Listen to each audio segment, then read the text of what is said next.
ছাত্রদের অধিকার, কোটার অধিকারের আন্দোলন সুপ্রিম কোর্টের রায় হয়েছে। জনগণের অধিকারের এখনো পুরো ফয়সালা হয় নাই। এই নিরপেক্ষ অন্তর্বর্তী সরকারকে আমরা অনুরোধ করতে চাই, অনতিবিলম্বে এই দেশে একটি সুষ্ঠু নিরপেক্ষ নির্বাচনের ব্যবস্থা করতে হবে এবং জনগণের কাছে ক্ষমতা দিতে হবে।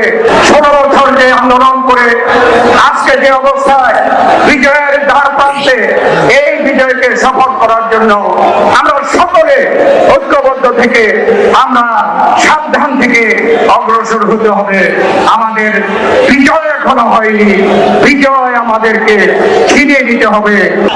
এই দেশের জনগণ ছাত্র জনতা গণঅভ্যুত্থানের মাধ্যমে ম্যান্ডেট দিয়েছে যে এদেশের ছাত্র জনতার অধিকারকে ফিরিয়ে দেওয়া হবে। ছাত্রদের অধিকার, কোটার অধিকারের আন্দোলন সুপ্রিম কোর্টের রায় হয়েছে। জনগণের অধিকারের এখনো পুরো ফয়সালা হয় নাই। যেটা বলা হয়েছে অধিকার পুনরায় ফেরত দেওয়া হবে, তার মধ্যে প্রধান হচ্ছে জনগণের ভোটের অধিকার। সেই ভোটের অধিকার আমরা ফেরত দিতে চাই। এই সরকার নানা সংস্কারের কথা বলেন, আমরা বলতে চাই একটি সুষ্ঠু নিরপেক্ষ নির্বাচন দেওয়ার জন্য যে সংস্কার প্রয়োজন, সেটা হচ্ছে সবচেয়ে বেশি জরুরি এবং প্রয়োজন।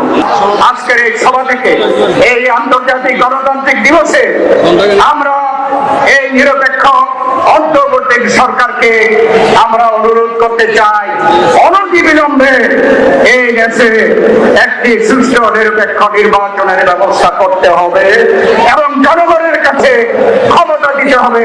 জনগণ ভোট দিয়ে জনগণের প্রতিনিধিকে পার্লামেন্টে বসাবে, জনগণের সেই পার্লামেন্ট সরকার প্রতিষ্ঠা করবে। এত বড় একটি পরিবর্তনের পরে স্বৈরাচারী সরকার যে সকল অকাণ্ড করে গিয়েছে, অনাচার করে গেছে, অত্যাচার করে গিয়েছে, তার বিচার করা উচিত এবং তার আমরা বিচার অনতিবিলম্বে দাবি করছি। উপদেষ্টা বলেছে শেখ হাসিনা নাকি বাংলাদেশের সকল ক্ষেত্রে সেক্টরে ধ্বংস করে গিয়েছেন। আমরা এই সভা থেকে আমরা প্রত্যাশা করছি অনতিবিলম্বে সকল ক্ষেত্রে সেই সংস্কার করে এই বাংলাদেশের মানুষে যাতে করে সুখে শান্তিতে বসবাস করতে পারে, নিজেরা ভোট দিয়ে নিজেদের প্রতিনিধিদের দিয়ে তারা দেশ পরিচালনা করতে পারে, দেশের অর্থনীতি আবার পুনরায় ফিরে আসে। সেই সকল বিষয়ে আজকের এই সমাবেশ থেকে এই বর্তমান যে সরকার, অন্তরীণ সরকার, তাদের কাছে আমরা দাবি করে এবং আমাদের যারা বিএনপি আমরা রয়েছি 16 বছর যে আন্দোলন করে আজকে যে অবস্থায় বিজয়ের দ্বার প্রান্তে, এই বিজয়কে সফল করার জন্য আমরা সকলে